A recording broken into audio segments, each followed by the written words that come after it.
তাহলে আজকে আমরা যে এক্সপেরিমেন্টটি করব সেটা হলো অ্যাকোস্টিক ট্রান্সডিউসার ব্যবহার করে শব্দের বেগ নির্ণয় এবং তাত্ত্বিকভাবে হিসাবকৃত শব্দের বেগের সাথে এর তুলনা।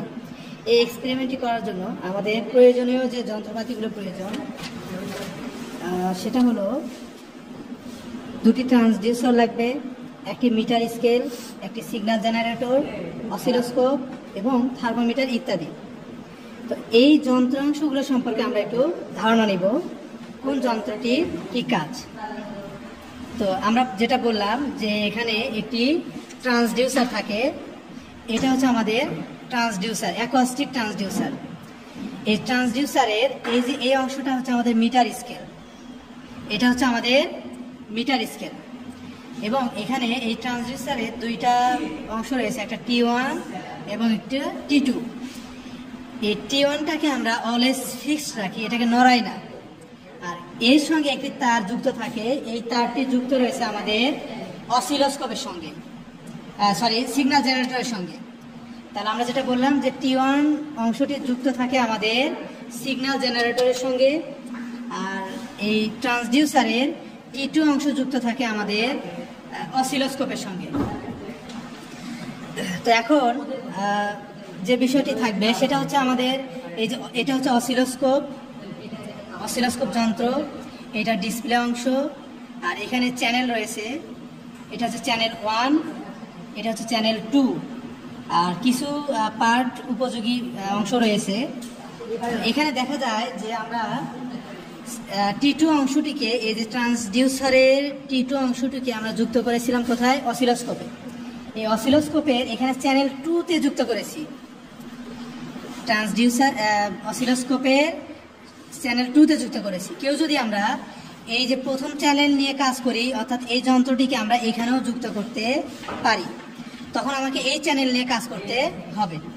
যেহেতু আমি চ্যানেল 2 নিয়ে কাজ করতেছি, তাহলে এই অংশটুকুর জন্য আমরা এই যন্ত্রগুলো নিয়ে কাজ করব। এখানে আমাদের একটা অংশে দেখানো হচ্ছে যে ভোল্ট পার ডিভিশন, এটাকে আমরা অলওয়েজ 20-এ রাখবো, 20-এ অথবা 50-এ। এই যে নটটি রয়েছে, এই অংশটিকে আমরা 20-এ রাখবো, 20 মিলিভোল্ট, অথবা এটাকে আমরা একটু ঘুরাইয়ে 50 মিলিভোল্টও রাখতে পারি। আমরা হিসাবের সুবিধার জন্য আমরা 20-এ রাখলাম। এখানে আরেকটা অংশ দেখতে পাচ্ছি পজিশন নব। এই পজিশনের কাজটি হচ্ছে, এই যে আমাদের ডিসপ্লেতে যে তরঙ্গ দেখানো হচ্ছে, এই পজিশনটাকে যদি আমি এদিকে ঘুরাই তাহলে, অথবা ডান দিকে ঘুরাই, তাহলে আমাদের এখানে তরঙ্গটিও উপরে নিচে চলতে থাকবে, কারণ পজিশনটা আমার বলে দিচ্ছে উপরের দিকে এবং নিচের দিকে। তাহলে আমি যদি বামে ঘুরাই তাহলে নিচের দিকে নামবে, ডান দিকে ঘুরালে উপর দিকে উঠবে। আর এখানে যে অংশটি রয়েছে টাইম পার ডিভিশন, এই টাইম পার ডিভিশনের কাজটা হচ্ছে, আমি এটাকে রেখেছি 20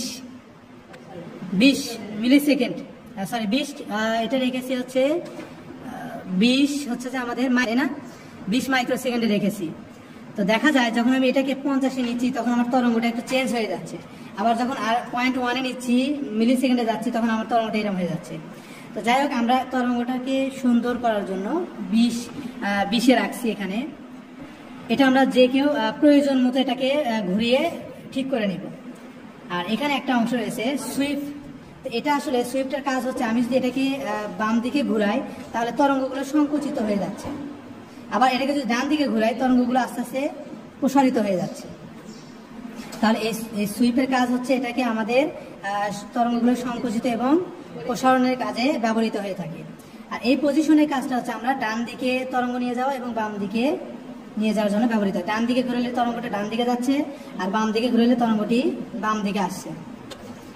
এরপরে আমরা যদি আরেকটা বিষয় দেখি, সেটা হলো মোড অংশ। এই যে মোডটাকে আমরা অনেকে অটোতে রাখতে পারি, অটোতে রাখলে আমাদের দেখা যাচ্ছে ডিসপ্লে হয়তো এরকম থাকবে। তো আমরা এই চিত্রটা সুবিধার জন্য আমরা টিভি হরিজন্টালে রেখেছি, কেউ টিভি ভিতে রাখতে পারি। তখন আমাদের টিভি হরিজন্টালে রাখার কারণে এখানে দেখাচ্ছে ডিসপ্লেতে তরঙ্গটা অনেক সুন্দরভাবে। আর এখানে একটা সোর্স রয়েছে অসিলোস্কোপে, এই সোর্সটা আমরা এখানে চ্যানেল 2-তে রেখেছি। যেহেতু আমরা আগেই বললাম যে এখানে দুইটা চ্যানেল রয়েছে, এটা চ্যানেল 2, এটা হচ্ছে চ্যানেল 1। আমি যেহেতু চ্যানেল 2 নিয়ে কাজ করতেছি, সেহেতু আমি এই চ্যানেল এটা 2-তে রাখবো। এখন আমরা যে বিষয়টি খেয়াল করব, এখন যে বিষয়টি পাবো সেটা হচ্ছে আমাদের সিগন্যাল জেনারেটর। এটা হচ্ছে আমাদের সিগন্যাল জেনারেটর। এই সিগন্যাল জেনারেটরে আমাদের এটা হচ্ছে যে অন অফ সুইচ, এবং এখানে যে এই যে ট্রান্সডিউসার থেকে আমরা বলেছিলাম যে T1 ট্রানজিস্টর একটি তার যুক্ত হয়েছে সিগন্যাল জেনারেটরের সঙ্গে। এই অংশের উপরের দিকে যদি খেয়াল করি, তাহলে এই নবটিকে, ফ্রিকোয়েন্সি নবটিকে আমরা রেখেছি কত 1K তে, এবং আর এখানে যে ফ্রিকোয়েন্সি যে হার্জ বোঝানো হচ্ছে সেটাকে আমরা রেখেছি 40-এ, অর্থাৎ 40 গুণন 1K বা 1000, তাহলে হবে 40,000।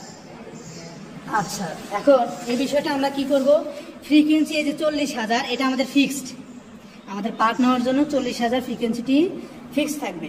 এবং এখানে এই যে অসিলোস্কোপে যেটা ছিল 20 মিলিভোল্ট, এটাও আমাদের ফিক্সড থাকবে, এটাকে আমরা নড়াবো না। আর হচ্ছে T1 ট্রানজিস্টরের T1 অংশটিকেও আমরা ফিক্সড রাখবো, শুধুমাত্র T2কে আমরা ডানে বামে সরিয়ে নিতে পারি। তাহলে এই সিগন্যাল জেনারেটরের এই যেখানে একটা ফাইন অংশ রয়েছে, এটাকে আমরা যদি একটু আপ ডাউন করি, তাহলে এখানে তরঙ্গের আমার এখানে আপ ডাউন হচ্ছে। ডান দিকে ঘোরালে আমার তরঙ্গটা বেড়ে যাচ্ছে, আর বাম দিকে ঘোরালে তরঙ্গটা ছোট হয়ে যাচ্ছে। তো আমরা একটা তরঙ্গকে অ্যাকুরেট অনুযায়ী রেখে এই ফাইন নবটাকে এখানে ফিক্স করে রাখবো, এটাকে নড়াবো না। এই সিগন্যাল জেনারেটরের A1 এটাকেও নড়াবো না, এবং এই যে 40,000 ফ্রিকোয়েন্সিতে রয়েছে এটাকেও আমরা হাত দেবো না। তার মানে আমাদের এই সিগন্যাল জেনারেটরের কাজ এইটুকুই, এটাকে ফিক্স রেখে আমরা এই অসিলোস্কোপের পার্টগুলো সুন্দরভাবে নেব। এই পার্ট নেওয়ার জন্য আমাদের যে যে অংশ দরকার সেগুলো হচ্ছে যে, প্রথমে দেখতে পাচ্ছি পর্যবেক্ষণ সংখ্যা, আমরা হিসাব করবো 1, 2, 3, 4, 5, 6, 7, এইভাবে 15টা পার্ট নিব। এখন এখানে বলা হয়েছে T1 ও T2 এর মধ্যবর্তী দূরত্ব L সেন্টিমিটার। এখন এটা কিভাবে নিতে হবে, এটা হচ্ছে আমরা এই যে প্রথমে বলেছিলাম অ্যাকোস্টিক ট্রানজিস্টরের দুটো অংশ T1 এবং T2। তো এই T1 T2-র পার্টটা আসলে হিসাব করতে হবে এখান থেকে। এই যে মিটার স্কেল রয়েছে, এই মিটার স্কেলের দিকে যদি একটু খেয়াল করি, তাহলে দেখতে পাবো যে এগুলোর এই যে 6 থেকে 7, এটাকে আমরা বলি 1 সেন্টিমিটার। আর এই 1 সেন্টিমিটারের মধ্যে 10টা দাগ রয়েছে, অর্থাৎ প্রত্যেকটা দাগের মান হচ্ছে 1 মিলিমিটার করে। এই যে 1 millimetre, 2 millimetre, 3 millimetre, 4 millimetre, 5 millimetre, এইভাবে প্রত্যেকটা দাগের মান হচ্ছে 1 মিলিমিটার করে। আর এখানে দূরত্বটা, ট্রান্সডিউসার যন্ত্রের দূরত্বটা আসলে এইটা থেকে নির্ণয় হয় না, দূরত্বটা নির্ণয় হবে ওপরের অংশে। এটা যখন আমরা দুইটা অংশ যুক্ত করে রেখেছি, তখন এদের মধ্যবর্তী দূরত্ব 0। তো সেটাই আমরা পাঠে দেখিয়েছি যে প্রথম পর্যবেক্ষণে আমাদের T1 এবং T2 এর মধ্যবর্তী দূরত্ব হচ্ছে 0। তখন যদি আমরা খেয়াল করি অসিলোস্কোপে, আমরা পূর্বে বলেছিলাম যে তরঙ্গটিকে আমরা একটা নির্দিষ্ট দাগে রাখবো। এই যে এখানে অসিলোস্কোপের পর্দায় দেখা যাচ্ছে গ্রাফ পেপারের মতো দাগাঙ্কিত করা আছে। তো দেখা যায় যে এই দাগের এক্স অ্যাক্সিস বরাবরও কিছু এই যে রেখা দাগ দেখা যাচ্ছে, ওয়াই অ্যাক্সিস বরাবরও আমরা দাগাঙ্কিত করেছি। তো এই 5 ঘর সম্পর্কে আমরা একটু বলে নেই। সেটা হলো যে ওয়াই অ্যাক্সিস বরাবর যে 5টা দাগ রয়েছে, 1, তারপর 2, তারপর 3, 4, 5, এই 5 ঘর সমান কিন্তু আমাদের এই যে ভোল্ট পার ডিভিশন যেটা ছিল, এখানে আমরা কোথায় রেখেছিলাম, এটা 20 মিলিভোল্টে। তাহলে এই যে এখানে আমরা যত ঘর, এখানে 5 ঘর ক্ষুদ্রতম, এই 5 ঘরের মান হবে 20 মিলিভোল্ট। এটা যদি আমরা 50-এ রাখতাম, এই নবটিকে আমরা যদি 50-এ রাখতাম, তাহলে এই 5 ঘরের মান কিন্তু আমার হইতো 50 মিলিভোল্ট। যেহেতু আমরা 20-এ রেখেছি, সেহেতু এই হিসাবটাকে আমরা এভাবে করব। সেটা হলো যে অসিলোস্কোপের এই যে ওয়াই অ্যাক্সিস বরাবর, ওয়াই অক্ষ বরাবর 5 ঘরের মান হচ্ছে 20 মিলিভোল্ট। 1 ঘরের মান তাহলে কত হবে, 4 মিলিভোল্ট। তো অসিলোস্কোপের পর্দায় যদি একটু খেয়াল করি, দেখা যাবে যে এই যে প্রত্যেকটা দাগ, এই যে প্রথম দাগ এটার মান 4, দ্বিতীয় দাগ এটার মান 4, তাহলে এটা যদি 4 হয়, এটা কত হবে 8, এটা কত হবে 12, এটা হবে 16, এটা হবে 20। এই যে 5টা ঘরের মান হচ্ছে আমার 20। এটা ফিক্সড, এই 5 ঘর সমান যে 20 মিলিভোল্ট, এটাও ফিক্সড থাকবে। এখানে আমরা কোনো মানের ভেরিয়েশন করব না। আর পার্ট নেওয়ার সময় অবশ্যই খেয়াল করব যে এই যে কোনো একটি রেখাকে, যেমন এই যে এই রেখাটাকে, এই এক্স অক্ষ বরাবর যে রেখাটি রয়েছে, এই অক্ষটাকে আমরা ফিক্স ধরে এই পজিশন অংশটাকে তরঙ্গটাকে আমরা নিচে নিয়ে এসে এই যে এই তরঙ্গ পাত যেগুলো রয়েছে সেগুলো যেন ওই রেখার উপরেই পতিত হয়। তাহলে আমরা দেখলাম যে তরঙ্গটিকে আমরা উপরে ছিল একটু নিচে নিয়ে এসে পজিশন দিয়ে এটাকে ওই অংশের সঙ্গে তরঙ্গ পাতগুলোকে ওই রেখা বরাবরই রেখে দিলাম।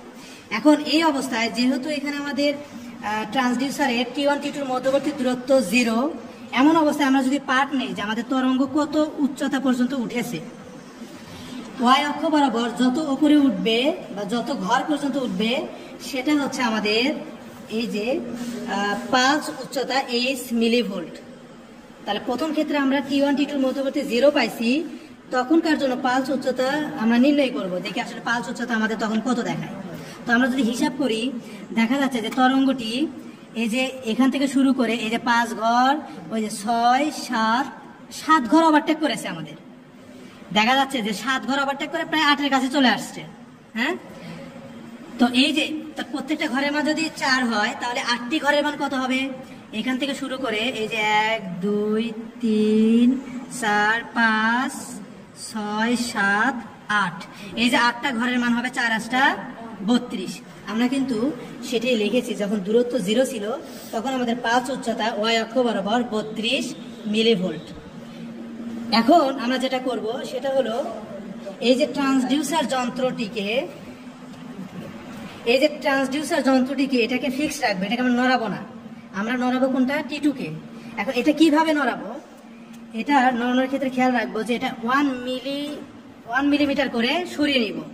দেখা যায় যে এখানে আমাদের দাগাঙ্কিত করা আছে, যদি একটু খেয়াল করি এই যে দাগাঙ্কিত করা আছে, রেখা দেওয়া আছে।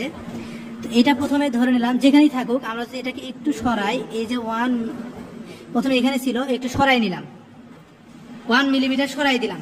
তার পূর্বের ঘরে ছিল, এটা ছিল এই ঘরে, কিন্তু সরাই দিয়ে এই ঘরে করলাম। তাহলে 1 মিলিমিটার আমরা ডান দিকে সরাই দিছি। তো যদি সরাই দেই তখন আমাদের এখানে তরঙ্গ দেখা যাবে যে কিছু অংশ আপ ডাউন করবে বা মানের ভিন্নতা আসতে পারে। সেক্ষেত্রে আমরা কি করব, এই পজিশনটা আবারও ঠিক করে নিব। এই পজিশনটাকে এই যে তরঙ্গ পাতগুলো ওই রেখা বরাবর আবার ঠিক করে নিব। তখন আমরা যেটা পাবো যে আসলে এদের দূরত্ব যদি y অক্ষ বরাবর আমরা হিসাব করি, এই যে 1 2 3 4 5 6 7 8, এবারও দেখতে পাচ্ছি আমাদের তরঙ্গটি y অক্ষ বরাবর 8 ঘর অতিক্রম করেছে। তাহলে এই ক্ষেত্রে আমরা প্রতি ঘরে মান 4 হলে 4 8টা 32। তো এখানে দেখা যায় যে আমরা ওই 0.1 মিলিমিটার যখন সরিয়েছিলাম, অথবা 1 মিলিমিটার যে কথা 0.1 সেন্টিমিটার একই কথা, 1 মিলিমিটার যা 0.1 সেন্টিমিটার তা। তো এখানে আমরা পার্ট প্রথমে যখন আমরা নিয়েছিলাম তখন পেয়েছিলাম 34, তো এখন আমাদের পার্ট দেখাচ্ছে 32। যাই হোক, সেক্ষেত্রে আমরা পালস উচ্চতা লিখলাম 34ই। এখন যদি আমরা দেখি যে এই অংশটিকে দেখা যাচ্ছে যে এখানে রয়েছে, এই যে এই অংশের সঙ্গে এই কালো দাগটি মিলে রয়েছে। আমরা যদি একটু 1 মিলিমিটার সরাই, এই যে 1 মিলিমিটার সরাই দিলাম, দেখা যাচ্ছে ওই যে কালো দাগটি 1 ঘর সরে গেছে। তার মানে 1 মিলিমিটার বা 0.1 সেন্টিমিটার সামনের দিকে অতিক্রম করেছে। সেক্ষেত্রে তরঙ্গের দিকে যদি খেয়াল করি, তরঙ্গটি একটু সরে গেছে মনে হচ্ছে। তো তখন আমরা কি করব, এই পজিশন দিয়ে আবারও এই তরঙ্গটিকে এই যে উপর দিকে পজিশনটা ঠিক করে নেব। তো পজিশন যদি আমরা ঠিক করে নেই, সেক্ষেত্রে নিচের দাগটা যেন ওই তরঙ্গ পাতের সঙ্গে লেগে থাকে। তারপরে যদি আমরা পার্ট নেই, সেক্ষেত্রে দেখব তরঙ্গটা মনে হচ্ছে বেশি উঠে গেছে। আমরা একটু পজিশন করে নিলে দেখা যাচ্ছে যে এখানে আমাদের 9 ঘর পর্যন্ত উঠে গেছে। এই যে এখান থেকে শুরু করে এখান থেকে এই পর্যন্ত 9 ঘর পর্যন্ত উঠে গেছে। তাহলে প্রতি ঘরের মান যদি 4 হয়, 4 লং 36, তাহলে আমাদের এখানে 36 পার্ট পাইছি, কিন্তু আমরা হয়তো পেয়েছিলাম 20। তো এখানে পার্ট দেখাচ্ছে 36। আসলে পার্ট নেওয়ার আমরা কলা কৌশলটা দেখাই দিচ্ছি। আমাদের এটা হচ্ছে পূর্বে মান, যেটা আমরা পূর্বে করেছিলাম। এটা আসলে হিসাবটা বুঝাই দিচ্ছি আমরা যে কিভাবে পার্টটা নিতে হবে। এইভাবে পরপর এই যে T2টাকে আমরা কি করব, 1 মিলিমিটার করে সরাবো, যার ফলে তরঙ্গের একটু ভিন্নতা তৈরি হবে। এবং এটাকে আবার পজিশনের মাধ্যমে এই নিচের পাতটিকে ওই রেখা বরাবর ঠিক করে নিয়ে আমরা তখন আবার এটা হিসাব করব যে কয় ঘর উপরে উঠলো, সেই অনুযায়ী তত মিলিভোল্ট এককে এখানে পার্টগুলো লিখতে থাকবো। তাহলে আবার আমি কি করলাম, এটাকে একটু সরালাম, এভাবে আস্তে আস্তে 1 মিলিমিটার করে সরাবো। দেখা যাচ্ছে এই যে তরঙ্গ কিন্তু আমাদের আপ ডাউন হচ্ছে, এই যে সরাইলাম, তখন কিন্তু 1 মিলিমিটার সরানোর ফলে দেখা যাচ্ছে তরঙ্গটা নিচের দিকে নেমে গেছে। তো এটাকে পজিশনের মাধ্যমে আমরা এই যে উপর দিকে উঠাই নিলাম। সেক্ষেত্রে তরঙ্গ শীর্ষটা কোথায় চলে গেছে? উপরে, একবারে উপরে রেখার সঙ্গে। তার মানে আমাদের যদি হিসাব করি 5 ঘর 10 ঘর চলে গেছে। প্রত্যেক ঘরের মান যদি 4 হয় তাহলে 10 ঘরের মান হবে 4 10 40। তো এইভাবে আমরা এই যে এই পালস উচ্চতা মিলি ভোল্ট হিসাবটা করে নেব। আর T1 T2 মধ্যবর্তী দূরত্বটা এটা আমরা একবারে লিখে নিতে পারি। কেন? আমরা যেহেতু প্রত্যেক ক্ষেত্রে 0.1 করে সরাচ্ছি, এটা আসলে এই অংশটিকে আমরা খুব দ্রুত সরাবো না, প্রত্যেকবার 0.1 করে সরাবো। এই 0.1 সরাইলাম, তারপর আবারও একটু 0.1 সরাই নিলাম, এভাবে প্রত্যেকবার এভাবে 0.1 করে সরাবো। আবার ওই যে অসিলোস্কোপের পর্দায় তরঙ্গ ঠিক করব পজিশন দিয়ে, তারপর আমরা পালস উচ্চতা পার্ট বসাবো। আবার পরবর্তী ক্ষেত্রে আবার এটাকে 1 মিলিমিটার সরাই নিব, আবারও পূর্বের মতো করে পার্ট নেব। এইভাবে আমরা 30টি পার্ট নিব বা 30টি পার্ট নিয়েছিলাম। এই পার্ট নিয়ে এখন আমরা যেটা পাবো, এই যে পার্টগুলো নেওয়ার পরে আমরা একটা গ্রাফ পেপারে এই দুইটা অংশ দিয়ে, যেমন পালস উচ্চতা এবং T1 T2 মধ্যবর্তী যে দূরত্বগুলো ছিল, এইটা দিয়ে আমরা একটা গ্রাফ পেপার অঙ্কন করব। এটার জন্য T1 T2 মধ্যবর্তী দূরত্ব L সেন্টিমিটারকে রাখবো X অক্ষ বরাবর, আর পালস উচ্চতাকে রাখবো আমরা Y অক্ষ বরাবর। রেখে যদি গ্রাফ অঙ্কন করি তাহলে আমরা এরকম একটি গ্রাফ দেখতে পাবো। তো এই গ্রাফে দেখা যাচ্ছে যে আমরা এই X অক্ষ বরাবর নিয়েছি L সেন্টিমিটার, মানে T1 T2 মধ্যবর্তী যে দূরত্ব, আর Y অক্ষ বরাবর নিয়েছি পালস উচ্চতা H মিলিভোল্ট। তো এখানে আমরা যদি গ্রাফটা এভাবে আঁকে নিই, দেখা যাবে যে আসলে এরকম অংশ সৃষ্টি হবে। হ্যাঁ, এই যে এরকম আপ ডাউন অংশ দেখতে পাবো। এখন এটার হিসাবের জন্য আমরা যেভাবে নিয়েছি সেটা হলো X অক্ষ বরাবর ক্ষুদ্রতম এক ঘরের মান নিয়েছি 0.05 একক, Y অক্ষ বরাবর ক্ষুদ্রতম এক ঘরের মান নিয়েছি 1 একক, নিয়ে আমরা এই গ্রাফটি করে ফেলেছি। তো এই গ্রাফের অংশে একটা বিষয় জানা দরকার, সেটা হলো আমাদের পার্ট নেওয়ার ক্ষেত্রে এই যে L1, L2, L3, L4, L5, L6, L7 part নিতে হয়।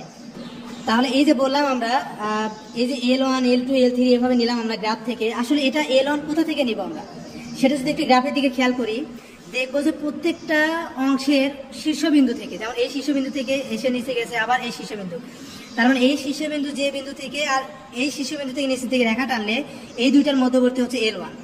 একই রকম করে এই শীর্ষবিন্দু আর এই শীর্ষবিন্দুর মধ্যবর্তী দূরত্ব হচ্ছে L2।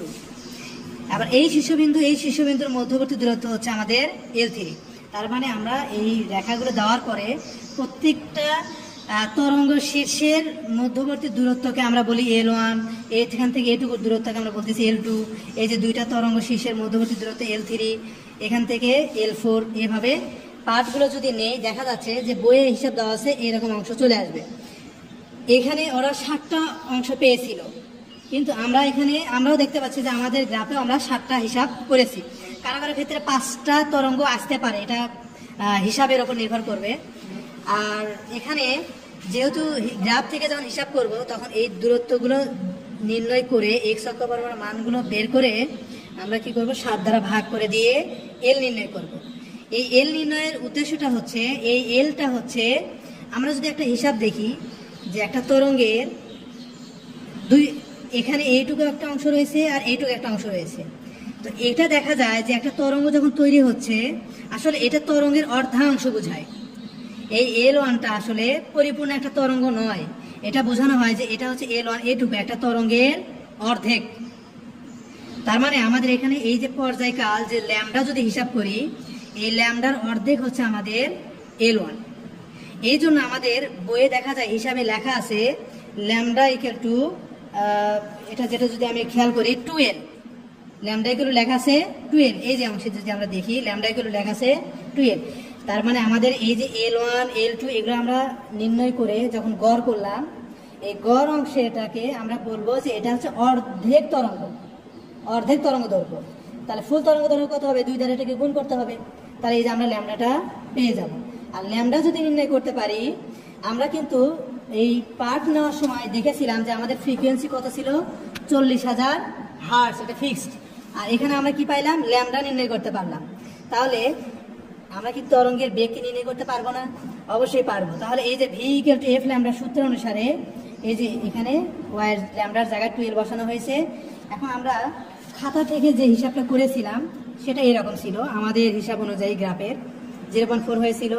সেখান থেকে আমরা শব্দের বেগ নির্ণয় করে ফেললাম। এই শব্দের বেগের সঙ্গে আমরা তত্ত্বীয় হিসাব বা আমাদের মুখস্থ বা যেটা তত্ত্বগতভাবে রয়েছিল আমাদের এক্সপেরিমেন্টে, সেটার দিকে যদি একটু খেয়াল করি তাহলে সেটা পাবো। এখানে দেখা যায় যে তাত্ত্বিকভাবে গ্যাসীয় মাধ্যমে শব্দের বেগ নির্ণয়ের সূত্র হচ্ছে ভি ইকুয়াল টু এই যে gamma P rho root over. এই অংশটাকে ক্যালকুলেশন করে যদি আমরা বলি, আসলে এখানে এই যে গামা যেটা রয়েছে এটা আসলে আমরা বলে থাকি যে দ্বিপরমাণু গ্যাসের জন্য গামার মান হয়, এক পরমাণু গ্যাসের জন্য হয়ে থাকে। হ্যাঁ, তো আমরা এখানে যেহেতু গ্যাসীয় মাধ্যম বা বায়বীয় মাধ্যম বলেছি, তো বায়ু আসলে বায়ুর মধ্যে যে উপাদানগুলো রয়েছে আমরা জানি বায়ুর উপাদানগুলো হচ্ছে nitrogen gas, oxygen gas, argon gas, carbon dioxide gas. তো এই গ্যাসগুলোর ক্ষেত্রে আমরা যদি দেখি যেহেতু বায়ুর কি নির্ণয় করবো, কি বলা হয়, সরি এখানে একটু মিস্টেক হইলো, গামার মান হচ্ছে যে যেহেতু আমাদের বায়ুতে দ্বিপরমাণু গ্যাস রয়েছে, যেমন নাইট্রোজেন গ্যাস দ্বিপরমাণু, অক্সিজেন দ্বিপরমাণু, এই জন্য আমাদের গামার মান হবে 1.41। অর্থাৎ এই যে এখানে গামার বদল লেগেছে 7/5, এই 7/5 এটা ভাগ করে দেখবো যে 1.41 মান আসবে। অর্থাৎ এটাই হচ্ছে আমাদের গামার মান। দ্বিপরমাণু গ্যাসের জন্য গামা হচ্ছে 1.41, আর এক পরমাণু গ্যাসের জন্য গামার মান হচ্ছে 1.61 সম্ভবত। যাই হোক, এখানে আমরা এই যে আদর্শ গ্যাসের সমীকরণের একটা অংশ পেয়েছি, P V equal two nRT. তো এখান থেকে ওরা লিখেছে যে পি ইকুয়াল টু হচ্ছে যে এনআরটি ভাগ হচ্ছে ভি। তো এই যে এখানে এন ভাগ ভি সমান আবার লিখেছে ওরা হচ্ছে রো। যাই হোক, এটা আমরা না লিখি, আমরা এখান থেকে যেটা পাবো সেটা হচ্ছে বায়ুর জন্য মোলার গ্যাস ধ্রুবকের মান, এটা আমাদের মুখস্থ, এটা আমরা জানি। আর আজকের দিনে আমরা যেহেতু এক্সপেরিমেন্ট করেছি বা যেদিনই হোক আমাদের স্বাভাবিক টেম্পারেচার থাকে 30 ডিগ্রি সেলসিয়াস। তো এটাকে ক্যালভিনে নিলে আমরা যে পার্টটি পাবো সেটা হচ্ছে 303 ক্যালভিন। আর এখানে এম হচ্ছে গুরুত্বপূর্ণ একটা বিষয়, এমটা আসলে কার ভর? এই এম ভরটি হচ্ছে আমাদের বায়ুর আণবিক ভর। এই বায়ুর আণবিক ভর বের করার জন্য আমরা যেটা খেয়াল করব সেটা হচ্ছে এখানে আমি একটু ক্ষুদ্রভাবে খসড়া করেছি যে বায়ুর উপাদান 4টি রয়েছে। নাইট্রোজেন রয়েছে 78%, অক্সিজেন রয়েছে 20%, আর্গন রয়েছিল 0.934%। তো সেগুলোর আমরা আগে ভর নির্ণয় করেছি যে যেমন নাইট্রোজেনের ভর হচ্ছে 14, দুইটা পরমাণু থাকার কারণে 14 × 28.014। এইভাবে হিসাব করে এদের পার্সেন্টেজ অনুযায়ী, যেমন এটা ছিল 78.09%, ওই অংশের সাথে গুণ করে দিয়ে যদি আমরা পার্ট নির্ণয় করি তাহলে শেষে যেটা পাবো, এবং এই 4টা যোগ করে দিলে আমরা যেটা পাবো সেটা হচ্ছে 28.96 গ্রাম পার মোল। অর্থাৎ আমি যেটা বোঝাতে চাচ্ছি সেটা হলো এই যে এম যেটা ভর সেটা হচ্ছে বায়ুর আণবিক ভর ব্যবহৃত হয়েছে। এখন এখানে আমরা এই যে সূত্র অনুযায়ী V equal to root over 7RT ভাগ 5M, এখানে আর এর মান আমরা মুখস্থ, টির মান আমরা পেয়ে গেলাম 30 ডিগ্রির জন্য 303 ডিগ্রি ক্যালভিন, এম এর মান আমরা পেয়ে গেলাম 28.28 গ্রাম। হ্যাঁ, সেটাকে আমরা কেজিতে রূপান্তরিত করলাম এবং পার্ট নিয়ে তত্ত্বীয়ভাবে যে হিসাবটা পাই সেটা হচ্ছে 349.95 মিটার পার সেকেন্ড। আর আমাদের পরীক্ষাগতভাবে আসলো 320 মিটার পার সেকেন্ড। দেখা যাচ্ছে যে এটা একটু ডিফারেন্ট হয়েছে, 320 আর এখানে রয়েছে 349। তার মানে আমরা যে এক্সপেরিমেন্টটি করেছি এক্সপেরিমেন্টটি আসলে সঠিক হয়েছে। এবং এটাই হচ্ছে, এই ঘটনাগুলোই হচ্ছে আমাদের ট্রান্সডিউসারের সাহায্যে শব্দের বেগ নির্ণয়ের কৌশল এবং তাত্ত্বিকভাবে যে হিসাবকৃত মান সেটার সঙ্গে তুলনাকৃত হিসাব।